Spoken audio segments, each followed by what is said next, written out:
దేవుడు అంటాడు, ఎవరు మీ తోడు ఉండాలో నేను నిర్ణయిస్తాను.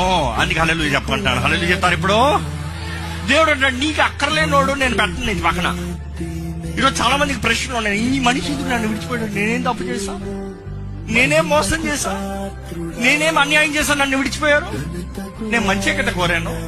దేవుడు అంటాడు, ఆ మనిషిలో నీకు పని లేదు. ఎందుకంటే ఆ మనిషి నీ వాడు కాదు, నీకు తగిన వ్యక్తి కాదు, నీ పక్కన నిలబడి పోరాడే వ్యక్తి కాదు, నీకు ద్రోహం చేసే వ్యక్తి ఏమో, నీకు అన్యాయం చేసే వ్యక్తి ఏమో.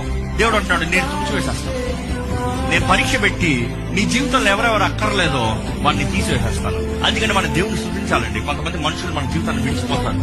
విడిచిపోయినప్పుడు మనం స్తుతించాల్సిన అవసరం ఏంటి తెలుసా? దేవా, చెత్తని తీసావు అందరం, ఎందుకంటే నీ అనుమతి లేకుండా ఏ మేలైంది నా జీవితం నుంచి పోదు. నీ అనుమతి లేనిది ఏ మంచి వ్యక్తి సహాయకుడు నా జీవితం నుంచి పోవడం.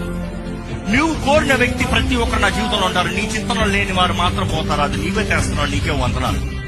వి నీడ్ టు హావ్ ఫెయిత్. దేవుడు అంటే పరీక్ష పెడతాను, నేను తీసేస్తాను. ఎందుకంటే నీ పక్కన ఉండేవాడు నేను నమ్మే వ్యక్తి ఉంటాను. ఈ మాట జాగ్రత్త. మనం నమ్మే వ్యక్తి కాదు, కానీ దేవుడు వారిని నమ్మాలంట మన పక్కన ఉంచుతాను. అదే సమయంలో మనం నేర్చుకోవాల్సిన పాఠం ఏంటంటే, మన జీవితం తోడు ఉన్న వారిని ఎప్పుడు నిర్లక్ష్యపరచకండి.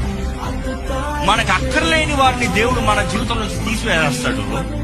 కానీ అదే సమయంలో మన పక్కన ఉన్న వారిని ప్రేమించవలసిన అవసరం